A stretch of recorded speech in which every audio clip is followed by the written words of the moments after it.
Thank you for coming this morning. We're going to be taking a little diversion from our typical service, much more informal, a chance for us to lament and reflect today. We welcome you all and those who are visiting. I'm Michelle Augustine. I'm one of the co-leaders of your Sunday service team. We gather today as we reflect on our mission, which is to work for a just, peaceful, and sustainable world. Together we are seeking to build that beloved community that we talk about and dream of, where we are all valued and love is our guiding principle. We find ourselves today lamenting the tragedies that have occurred during this month, the violence in our nation, what we and others have had to witness recently in Buffalo, New York, and in here in our own state. In our gathering today, we bring our shock, our grief, our compassion, our longing for peace and justice, and we're going to remember the lives that were shattered by racist hatred and violence directed at innocent children and people of color. There'll be a segment within our gathering today where instead of taking up an offering, we are going to offer you candles to light as we say the names of these victims. You will have a time, Keith is going to lead us in a little bit of a reflection, and then you will have a time to openly share, if you feel so inclined, what you're thinking, what you're grieving, what you're angry about, what you're hopeful for. So this is meant to be our community gathering to grieve. With that, let us engage in our ritual to start our service by lighting the chalice. Good morning. We are gathered here in the light of love and peace, yearning for a word of strength and hope to help us process a world filled with grief, suffering, and violence. May the light of our chalice bring us this strength and hope.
This morning, as we reflect on yet another tragic act of violence, now close to home for us here in Texas, realizing that this is just one more in a series, we find ourselves wondering, what do we do now?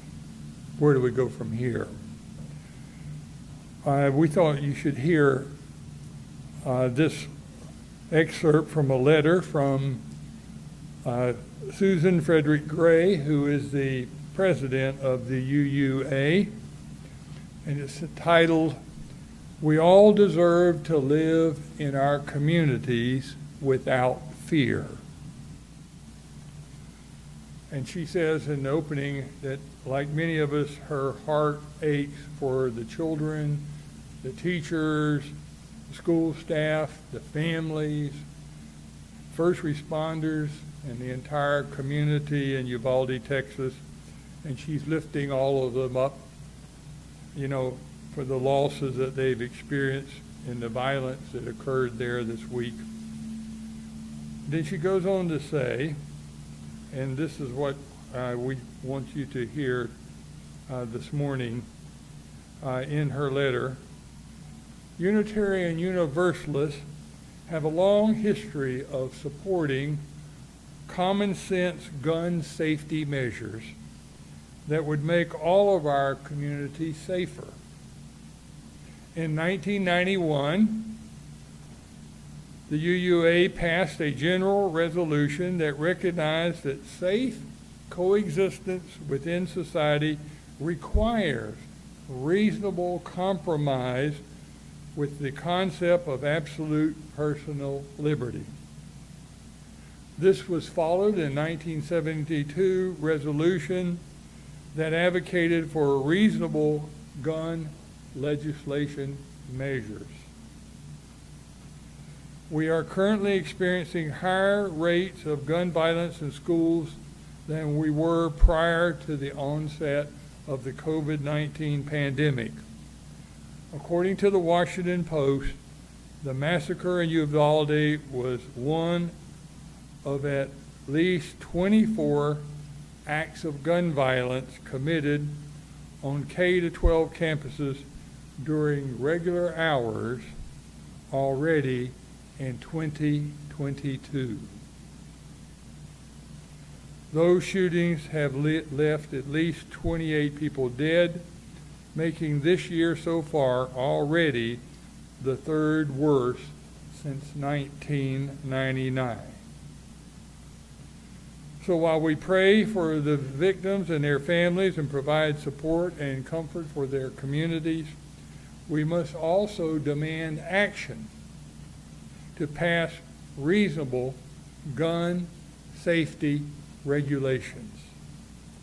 We cannot tolerate and accept living under these conditions of mass violence anymore. We must accept that these violations of places of community gathering and safety, places like grocery stores and religious communities and schools, inaction from our leaders is unacceptable. And we, the people, must use everything within our toolboxes to demand action from our leaders. So with that in mind today, we've come here asking ourselves in the name of love, justice, and peace, what can we do? We've prepared for you today. Clara will have in the back here at the end of the service. We want to call all of us here to take action. One of the ways to do that, of course, is to contact our two state senators, Senator Ted Cruz, Senator John Cornyn, and our Congressman, District 31, Representative John Carter, and to urge them to take action to pass gun reform legislation. And some of us, of course, don't know much of the history about all of this, I find that some people feel a little awkward writing congressman when you say, well, I'm not really up to speed. We've prepared a 2-page document that outlines what legislation has been passed over the 20 years. So this is for your own education. You can take one of those. And then there's the excerpt from Susan Frederick Gray I just read to you. You can use that if you agree with her position, as I do. There are specific actions listed in both of these documents that we would urge you to consider in contacting them. I already contacted all three earlier this week. I was personally appalled when I heard Senator Ted Cruz say the day after, well, we now have to arm all teachers in classrooms. Folks, we have to do better than this. So we leave you with this today. Would you join with me this morning, as we always do, in the affirmation, because we are here as people who are surrounded by the values that we have together. You probably know this as well as I do, but let's remind ourselves of who we are as a faith community. The doctrine of this church is love, and service is in prayer, to dwell together in peace, to seek knowledge and freedom, to serve humanity and fellowship, to the end that all souls shall grow in harmony with the divine. Thus do we covenant with one another. Corinna has our wonder box today.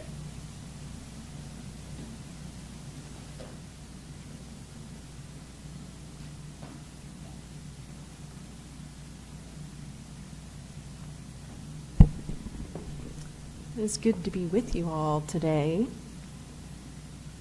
And hello to everyone who is watching from home.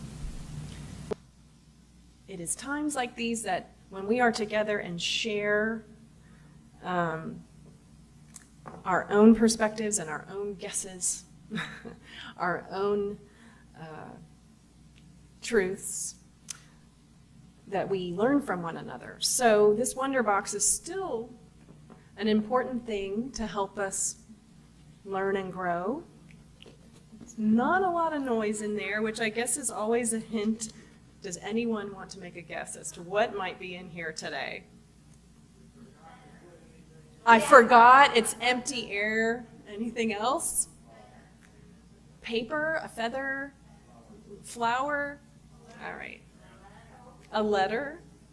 I'm going to open it up. These are the old kind. These are kind of what we use now. What do they make you think of? Crying, having a cold. I know that I am a sympathetic crier. So if I see other people crying, I often start to, and it's hard to know what to do in situations like that. So I've got a story about that. The Rabbit Listened by Corey Dorfeld. One day, Taylor decided to build something new, something special, something amazing. Taylor was so proud. But then, out of nowhere, things came crashing down. The chicken was the first to notice. Cluck, cluck, what a shame. I'm so sorry this happened. Let's talk about it. Cluck, cluck. But Taylor didn't feel like talking, so the chicken left. Next came the bear. Rawr, rawr, how horrible. I bet you feel so angry. Let's shout about it. Rawr, rawr. But Taylor didn't feel like shouting, so the bear left. The elephant knew just what to do. Ta-da, I can fix this. We just need to remember exactly the way things were. But Taylor didn't feel like remembering, so the elephant also left. One by one they came. The hyena, hee, let's laugh about it. The ostrich, gulp, let's hide and pretend nothing happened. The kangaroo, just what a mess, let's throw it all away. And the snake, shh, let's go knock down someone else's. But Taylor didn't feel like doing anything with anybody. So eventually, they all left, until Taylor was alone. In the quiet, Taylor didn't even notice the rabbit. But it moved closer and closer until Taylor could feel its warm body. Together, they sat in silence until Taylor said, "Please stay with me." The rabbit listened. The rabbit listened as Taylor talked. The rabbit listened as Taylor shouted. The rabbit listened as Taylor remembered and laughed. The rabbit listened to Taylor's plans to hide, to throw everything away, to ruin things for someone else. Through it all, the rabbit never left. And when the time was right, the rabbit listened to Taylor's plan to build again. "I can't wait," Taylor said. "It's going to be amazing." The end. So as we share our feelings today, let us listen to one another, and we'll talk more about how we manage strong emotions into the actions we want and wish for this world.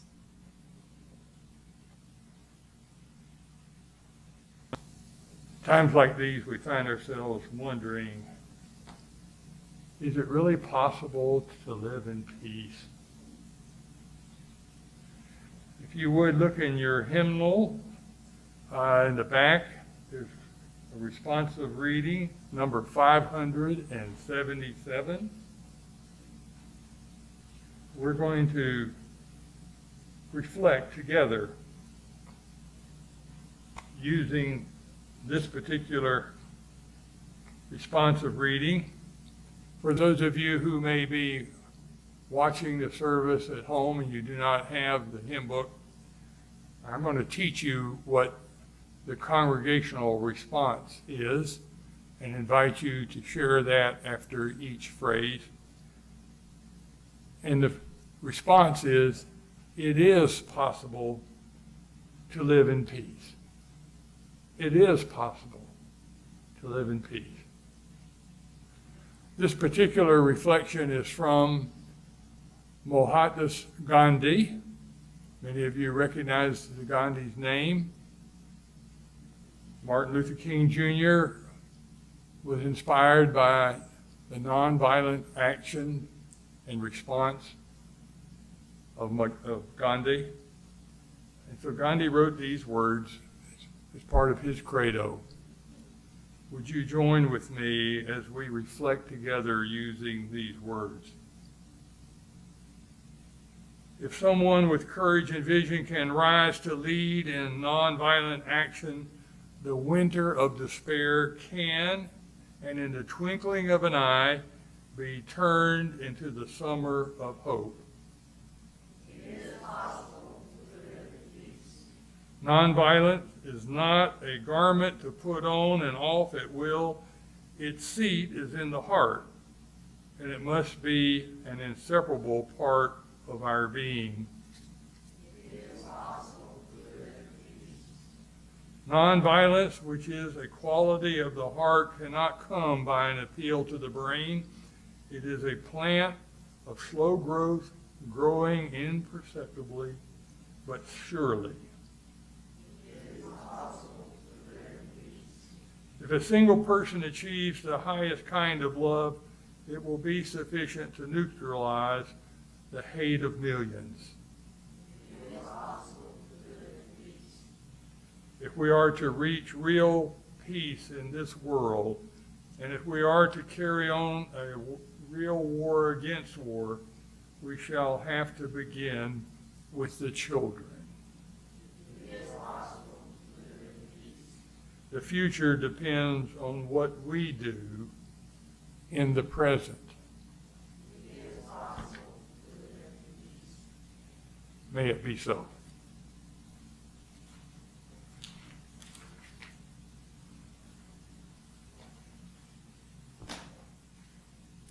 This mic's still on? Yeah.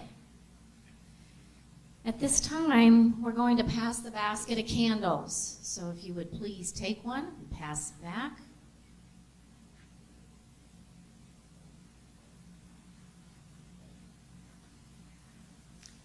Keith and I are going to slowly read the names of the victims of the Buffalo shooting and then of the children in Uvalde.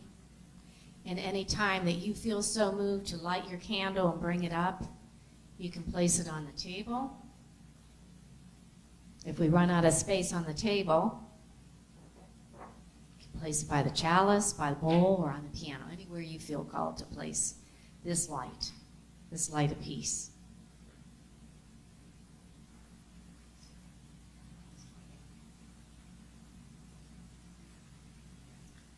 Buffalo. Catherine Massey. Aaron Salter. Pearlie Young. Ruth Whitfield. Celestine Cheney. Hayward Patterson. Roberta Drury. Andre McNeil. Margus Morrison. Geraldine Talley.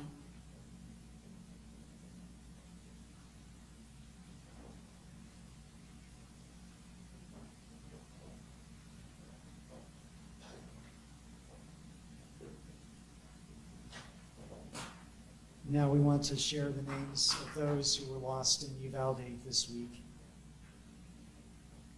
Uzziah Garcia, Jose Flores, America Garza, Xavier Lopez, Nevea Bravo, Alethea Ramirez, Tess Mata, Alexandria Rubio, Layla Salazar, McKenna Elrod,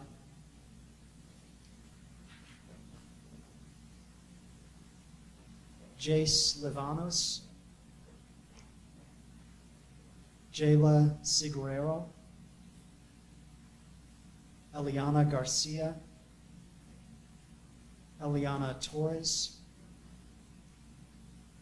Annabelle Rodriguez, Jacqueline Cazares,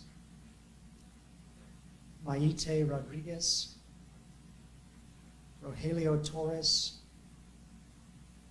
Miranda Mathis, Eva Moreles, Irma Garcia.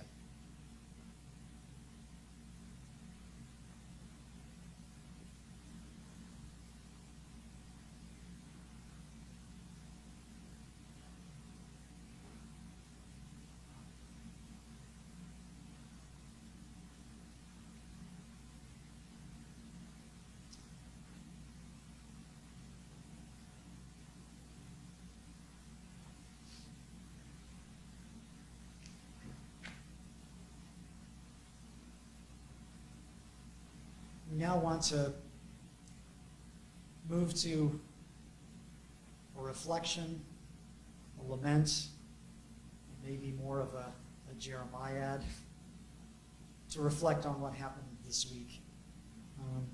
First, we want to share with you something that Senator Senator Murphy, you might know, is from Connecticut, represented the area where the Sandy Hook shooting happened 10 years ago, and has been an advocate and has been working on gun rights legislation ever since. And so he said some words on the floor of the Senate that we just want to share with you to start today.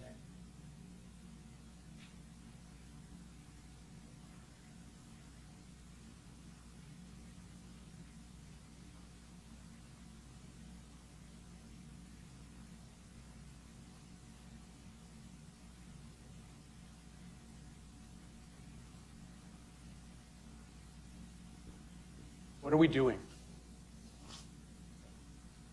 What are we doing? Just days after a shooter walked into a grocery store to gun down African American patrons, we have another Sandy Hook on our hands. What are we doing? There have been more mass shootings than days in the year. Our kids are living in fear every single time they set foot in a classroom because they think they're going to be next. What are we doing? Why do you spend all this time running for the United States Senate?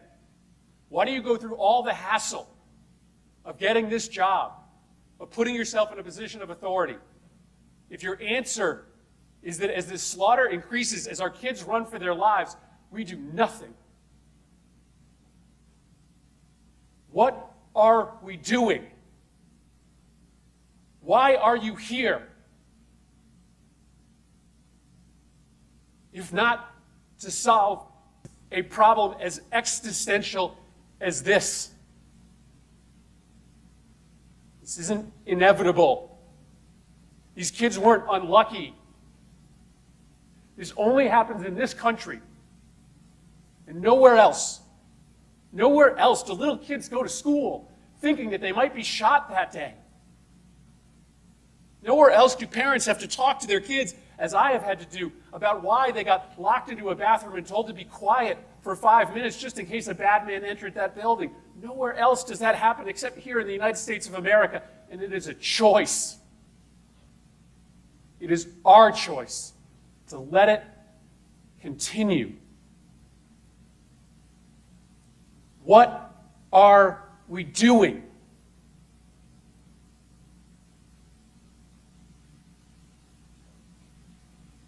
In Sandy Hook Elementary School, after those kids came back into those classrooms, they had to adopt a practice in which there would be a safe word that the kids would say if they started to get thoughts in their brain about what they saw that day.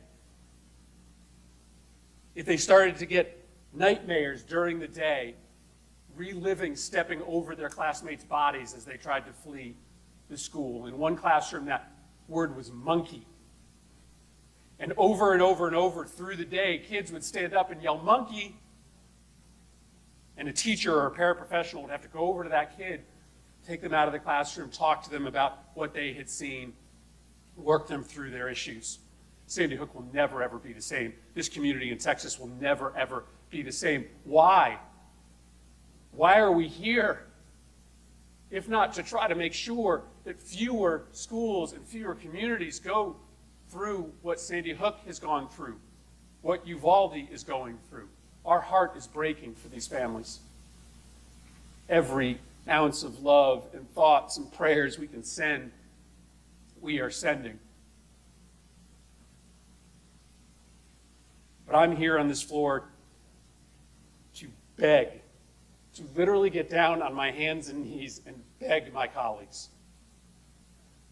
Find a path forward here.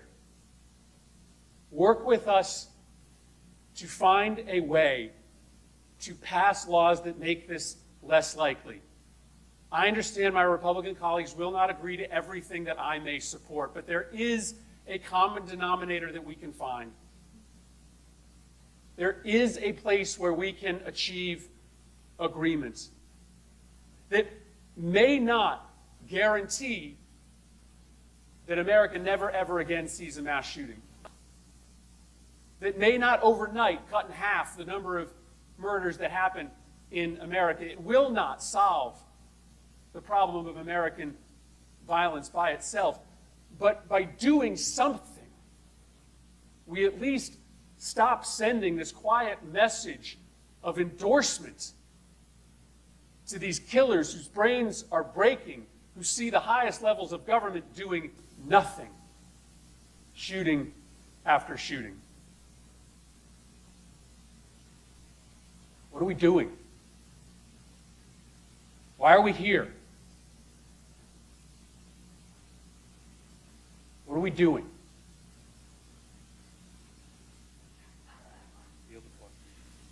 So what are we doing? What are we doing?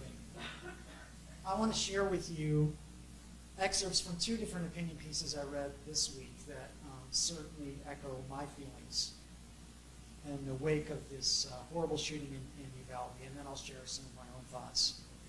I'll start with an excerpt that was published in the Austin American Statesman on Wednesday, the day after the shooting in Uvalde.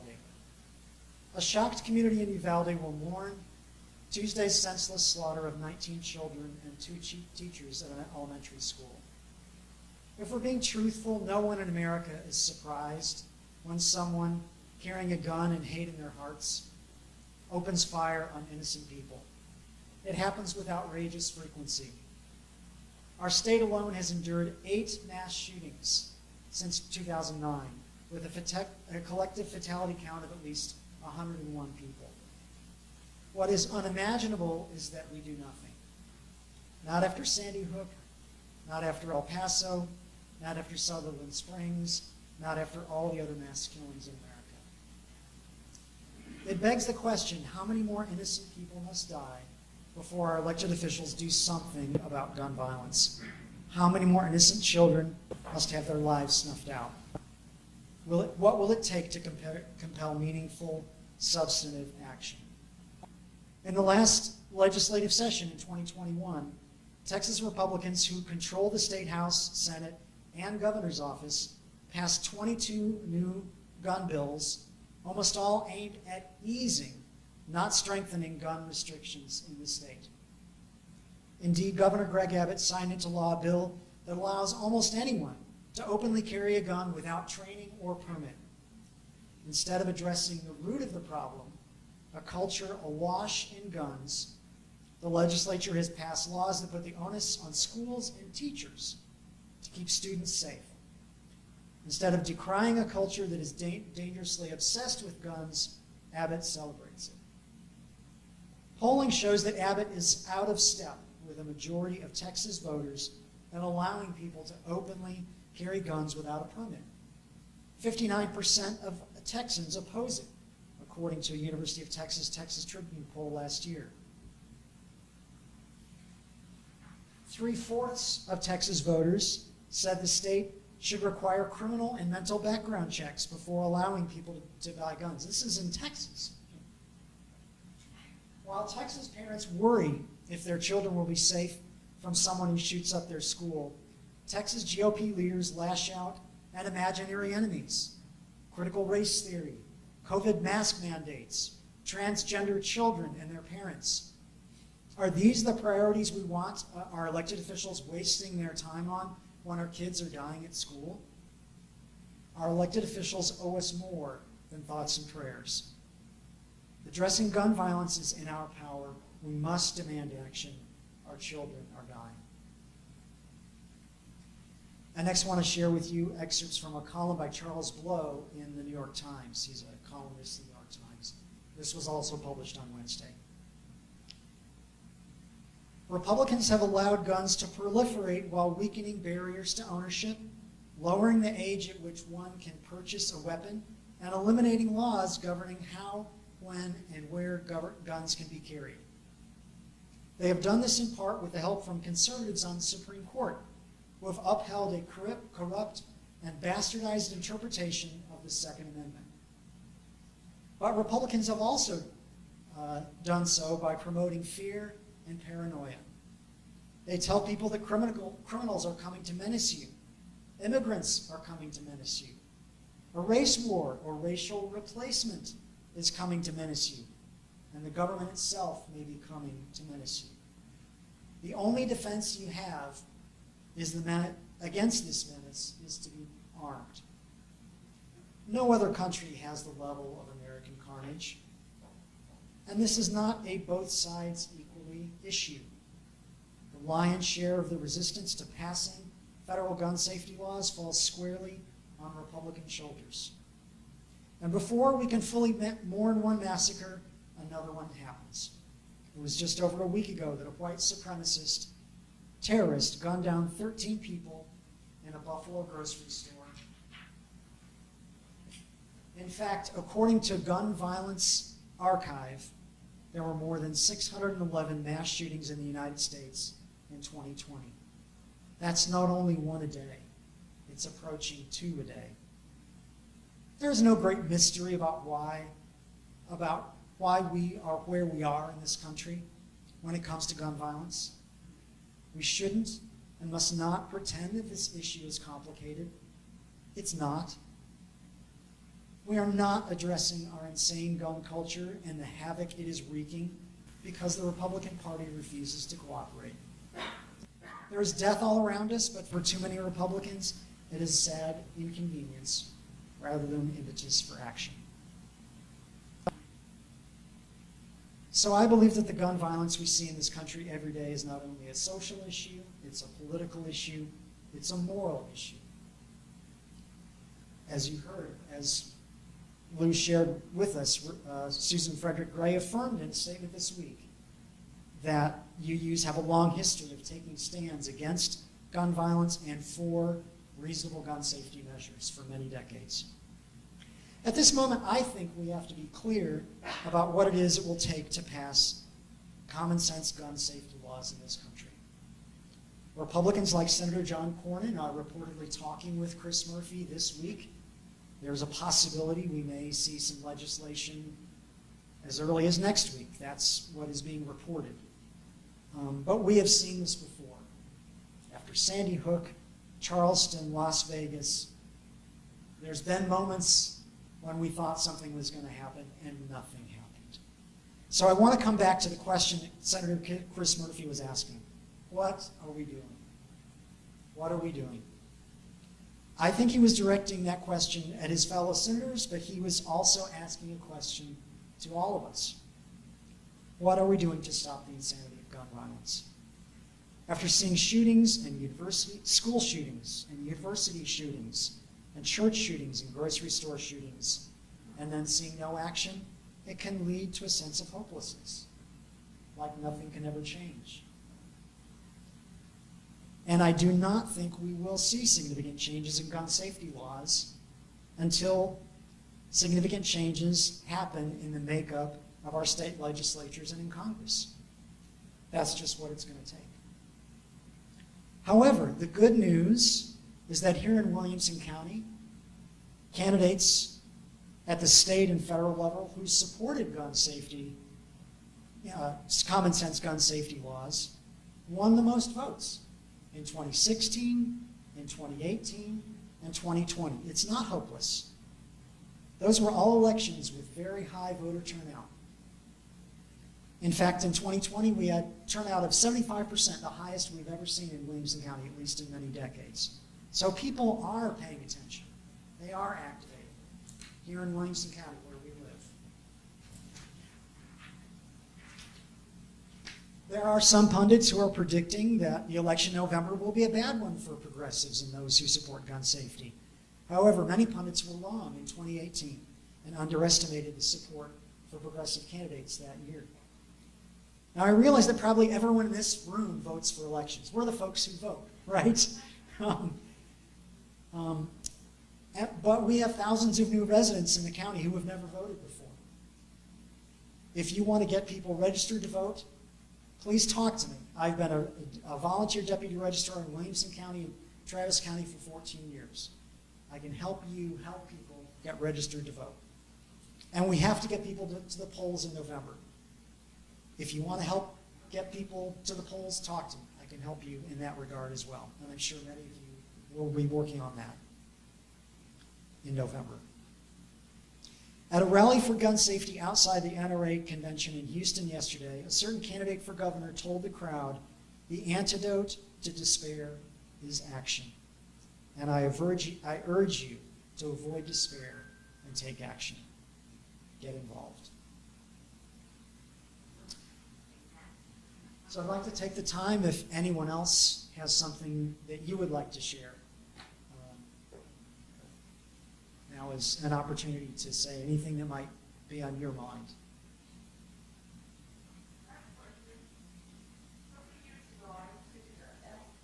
Let me bring the microphone to you.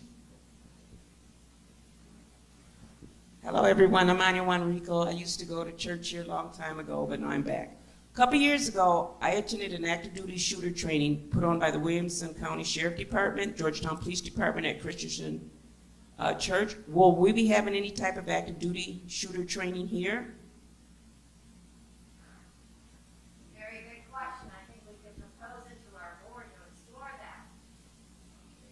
We did do an active shooter training here. It was jointly with Congregation Haver Shalom.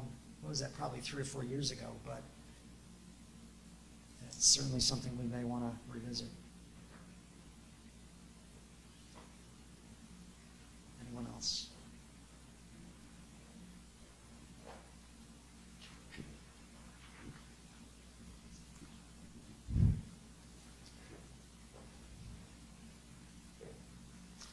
I am not very hopeful.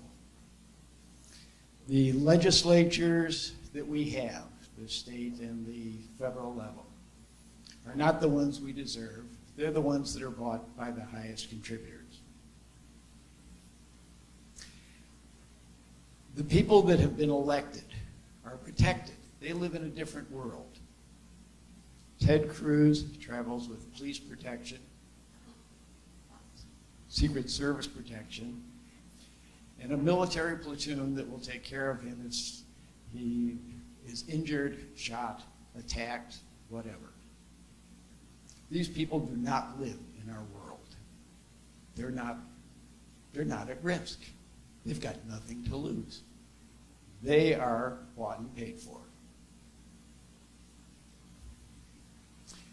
Keith asked how many more fatalities. I think the number is 45.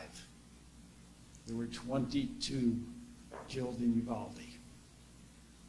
If that were 22 congressmen, it might make a difference. It would be something different than thoughts and prayers. A dozen people in Buffalo, 12 senators. Now we're approaching legislative action. 10 people in someplace in Louisiana. 10 federal judges, 45. 3 mass shootings. Different people, different population. The population that's currently protected. We would have aggressive legislative action. We would have enforcement. And probably the most lethal weapon you would have is that which existed in 1776 when the Constitution was written. A single-shot flintlock rifle. Yeah, that's what the Constitution said we could have. Until we get different legislators, until they are living in the same world that we are, until they share the same risks as the children and grandchildren, I'm afraid nothing's going to happen.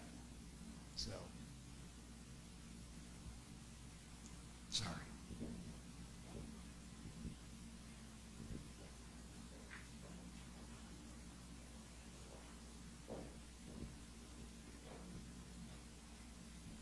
On October 20th of 2005, there was a bill passed in the United States Congress. It's called the Protection of Lawful Commerce in Arms Act. And it was touted as being an act that would prevent children having access to firearms, as well as some other safety versions that were included. However, this act made gun manufacturers and retailers exempt from product liability. Firearms are the only product in the United States that are exempt from product liability. And if this act was repealed, it would do nothing to the Second Amendment. It would do nothing to individual ownership of firearms. It would only make manufacturers and purveyors of firearms responsible for the lawful use of their weapons. And it's very much like the cigarette or the tobacco action. It made the lawful use of a product, made the manufacturers of that product liable. It doesn't do anything to anybody except makes the product subject to product liability.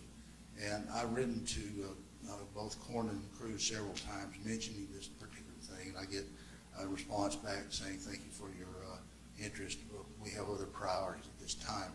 And so I don't know if there's anything to be done except to write and try to hope for a change, but that single law would make, it seems to me, would be a simple solution to the problems that we have.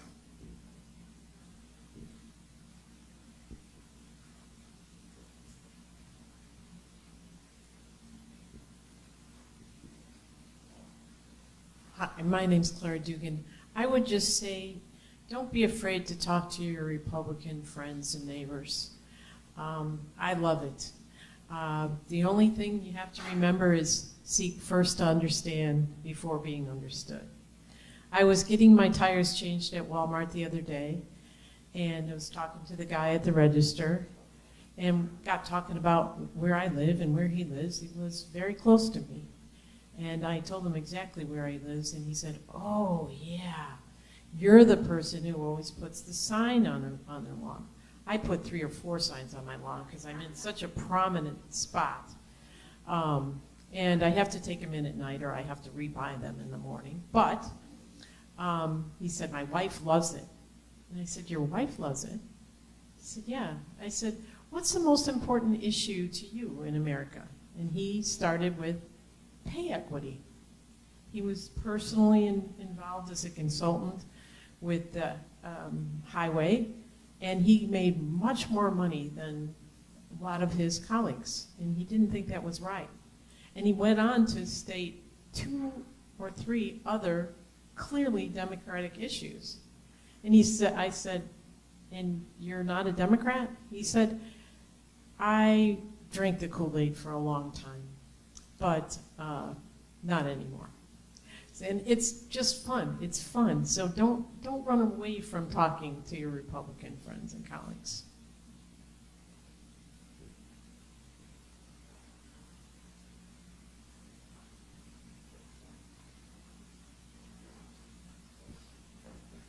I taught 4th grade for a little more than 20 years. I know 2 things about 4th graders.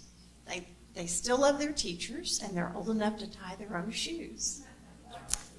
But they walk into the room, and they are open-handed, open-hearted, open-minded,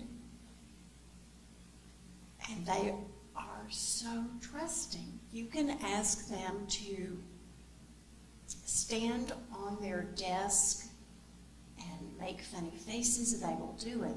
You can ask them to crawl on the floor and pretend to be elephants, and they will do whatever an adult asks them to do. And it breaks my heart that innocence is shattered.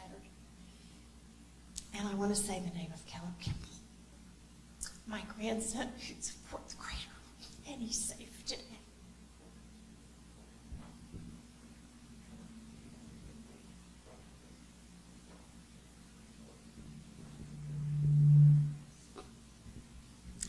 Hi, I'm Judy Mayo. It occurs to me that I was raised without fear. I had no fear of anything. I was loved, taken care of, had a good family, lived in a small town, knew all my neighbors. Halloween, we gladly took their home-baked cookies and apples and whatever. I was raised on we were in a small town, but we also had a farm and a ranch. And we had guns.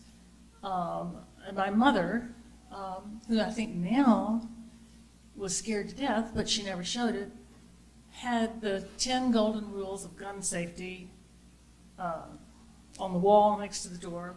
And every time we went out the door, if we were going to deal with a gun, we had to read the 10 rules aloud to her. So, again, I wasn't afraid of guns, but I knew how to handle them. And it occurs to me that we don't have that situation anymore about guns. Now, I'm not pro-gun, don't get me wrong.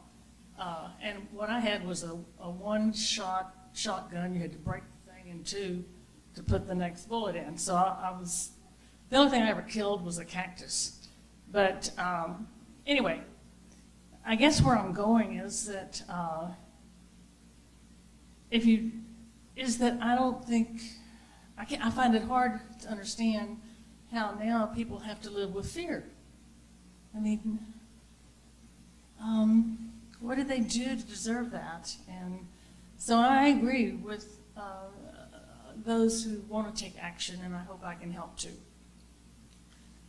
It's just incredible. Anyway, that's all.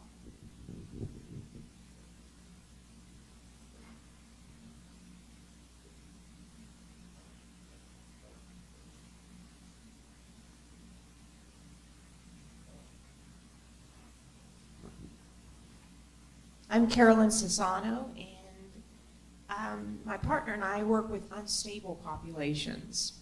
And so the day of the shooting, I had a chance to hear someone who had homicidal ideation the very day of the shooting.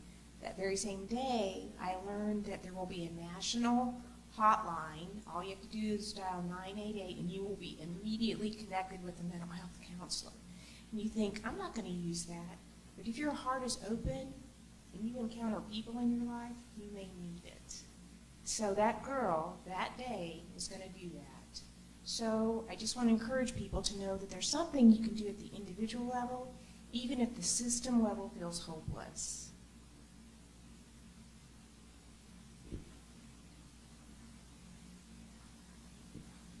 My name is Bill Hornbuckle, and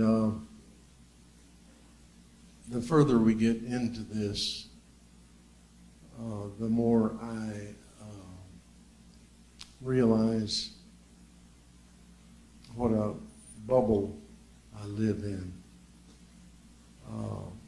I was telling somebody this morning that this shooting in Uvalde it has captured our news. It's captured our compassion. And all of a sudden, the atrocities that are happening in Ukraine have moved off of the main story. And so there's just violence everywhere. And I saw this morning a report about the weapon that this young man used. Apparently it's called an AR-15, and one of the companies that can't be sued, as Jay said, put out something called the Bushmaster or something. And it's, when somebody uses a weapon like this, the statistic was that 6 times the number of people will be killed if that weapon is used. And as a part of that story, I was amazed to see that there were computer games that children and young people have access to that use this weapon to absolutely annihilate human beings. And I don't think we can continue to normalize what children see in their gaming and expect anything other than what transpired this week and is what is transpiring in all of these shootings. It's a multi-pronged problem, but that normalization of a violence level is one of the things that concerns me the most.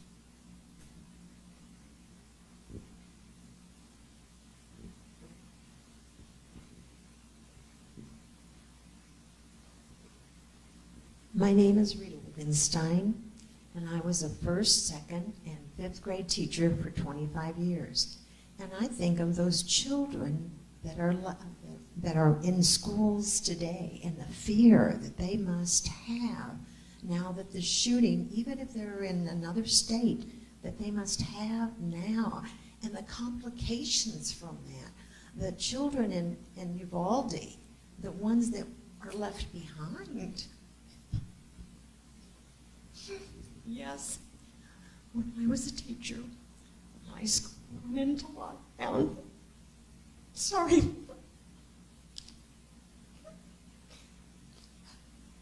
One of my former students had robbed a filling station nearby, and we went into lockdown. My principal was notified of it. And we had lockdown drills. What do you do if a shooter comes? And one of the things you do, you lock your classroom door. And maybe that was a bad thing to do in Uvalde, but I think of the children, all the children in the United States that have to go back to school and endure this fear.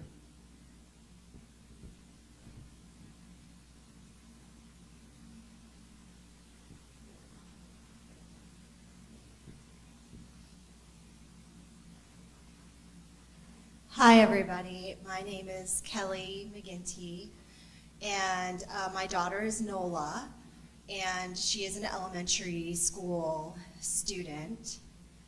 And the day of the shooting, that evening, I sat down with her and told her what happened and talked to her about it because I was afraid that she would go to school the next day and hear it from someone else.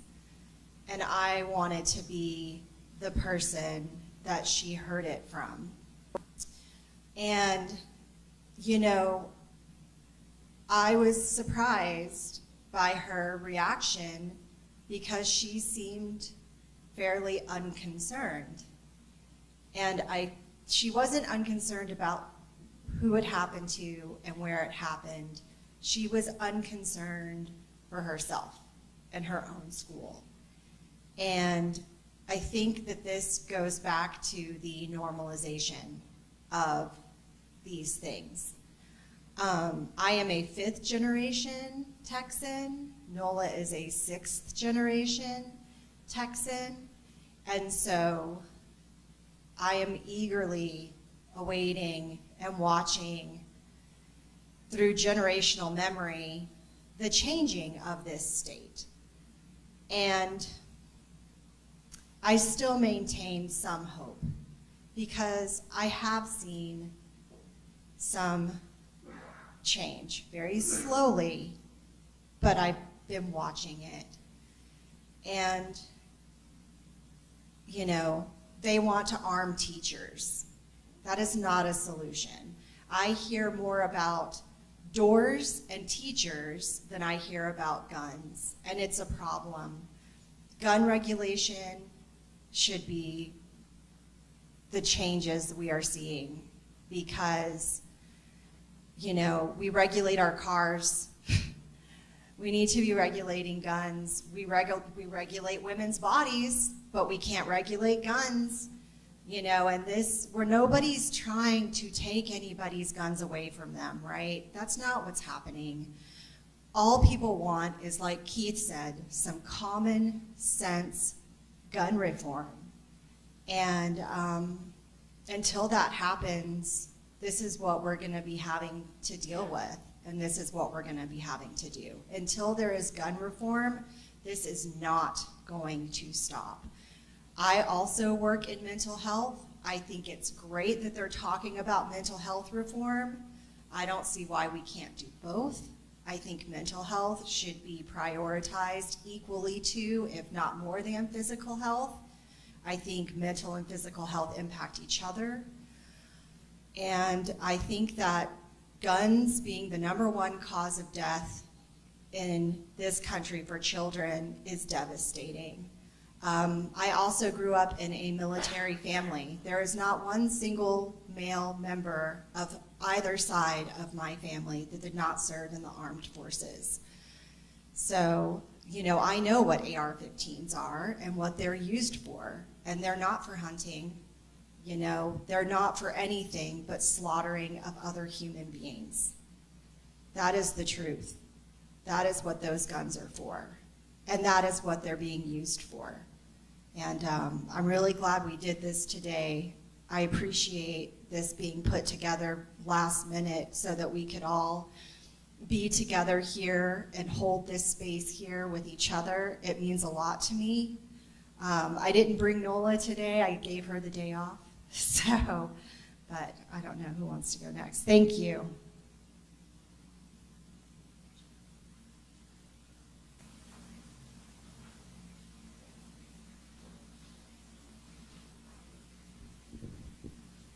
Hi, I'm Chuck Collins.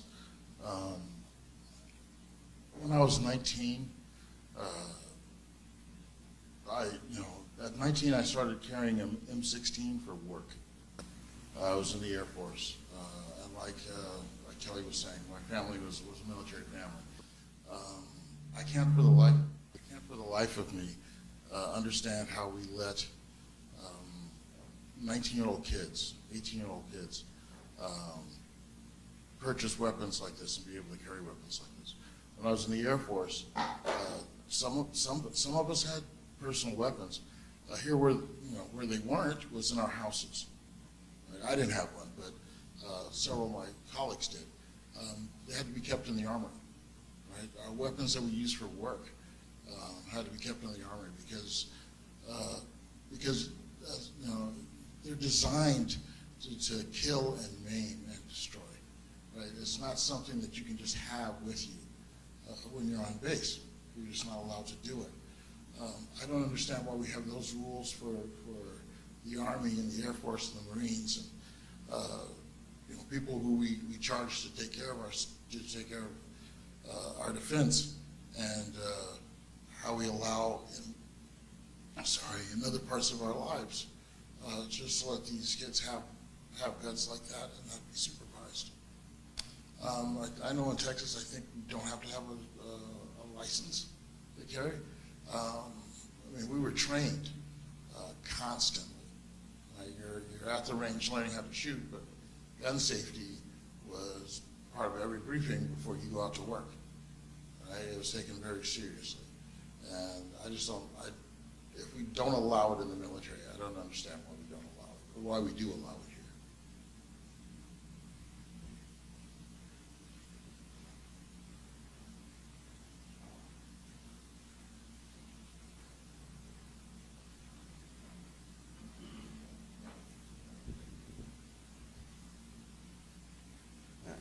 Glenn Wittgenstein. I'm tired of the hypocrisy that we keep hearing. 2 months ago we were hearing about how we need to cut taxes. Today we're hearing about how we need to build stronger schools. Where's the money coming from to do some of these things if we just keep cutting taxes? And we hear it from one side only. Cut taxes, but make schools stronger so they can't get in, and give guns to teachers so that they can save themselves. Where's this money coming from?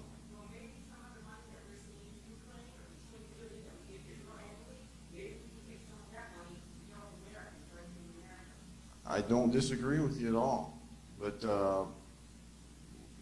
we keep hearing that we need to do one thing, just cut taxes, but then turn around and say the solution to it is to spend more money. I just don't understand it at all.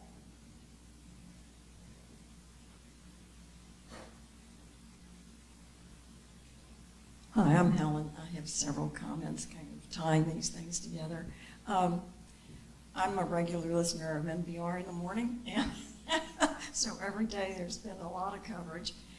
One thing that really rang a bell for me was a discussion about gun cultures, and particularly from one state to the other. And Texas, of course, is probably, on the top of that. This may be ground zero in a way when we consider the various laws and attitudes toward guns. But so if we can make a difference here, it maybe will, domino to the rest of the country. But they interviewed some native Texans, of which I am not. And I will say, for those of us who are not natives and come into Texas from other states, we maybe can see this differently from the way others would. But I did not grow up in a gun culture, but I did grow up in a military family. And the natives here who were interviewed were saying, but that's always been part of our life. We grew up around guns. We always had guns at home, and we cannot imagine being without a gun. That strikes me personally as very strange, because while I knew guns were, fortunately, my dad was not in a combat-related specialty, so we had the luxury of being exposed to guns more as ornaments, I guess, something they used on the parade ground. And I personally was not feeling ever threatened by being around a culture that had guns as part of their job, as Chuck says. And in those days, the idea of having a gun at home was just, unfathomable. So it's something, we all come from a different place, but here we are at this time, again, with this new, not only gun culture, but culture of violence with guns that is pervasive, and it's seen as entertainment. It's go out and see how many of these guys you can shoot. And as you say, I think when they're conditioned at a very young age, that this is fun and very macho, and that they're allowed and encouraged by making it easy to get guns, then we're going to have to live with this. Something has to change from so many dimensions. Thanks.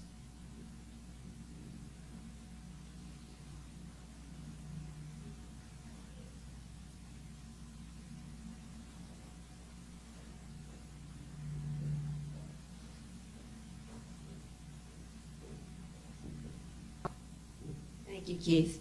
I'm Jan Robertson. My husband and I moved here about 3 years ago from Virginia.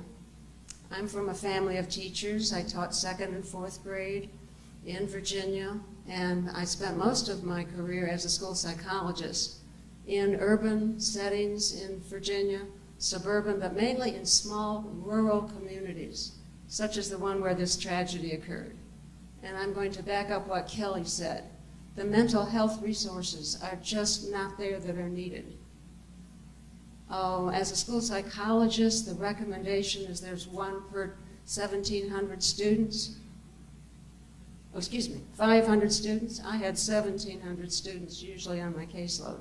There are usually just 2 of us, maybe a part-time and a full-time school psychologist. All the guidance counselors are overwhelmed. The social workers are overwhelmed. In this current county in Texas where the tragedy occurred, there's 1 psychiatrist for the whole county.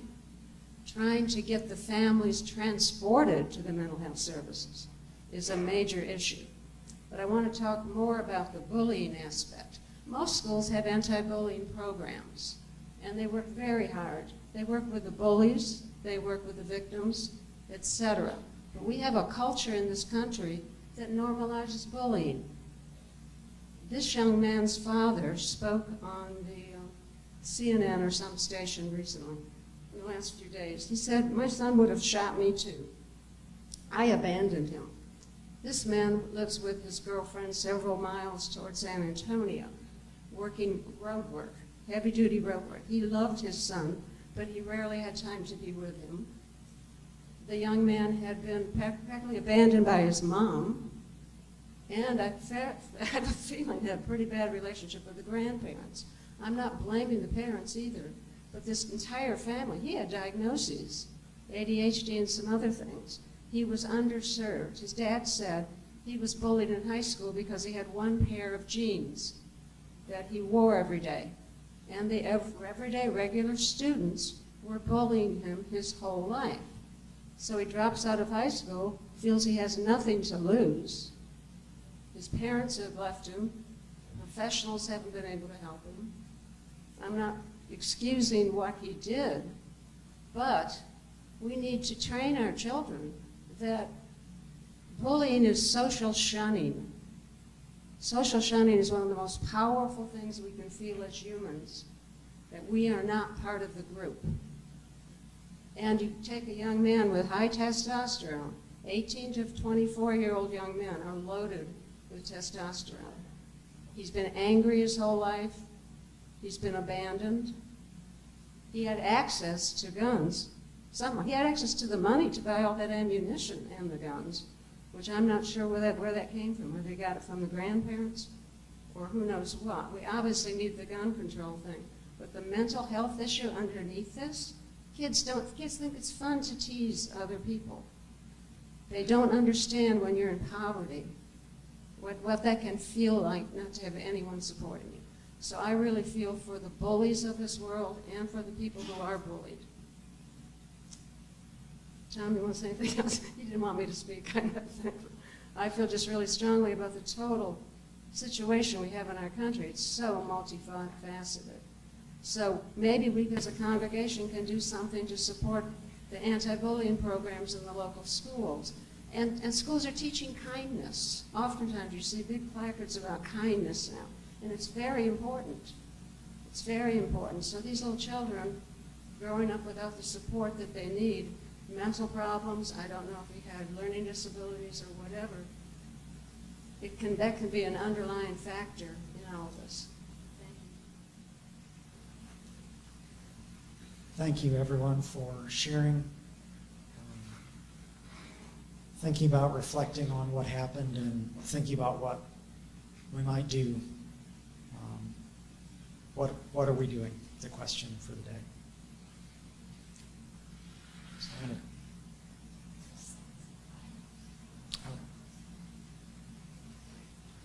So let's do just a moment of quiet reflection.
As we extinguish the light here in this sanctuary, may we find the courage and wisdom to call our nation and its leaders to seek pathways for hearing and new measures to restore peace in our land.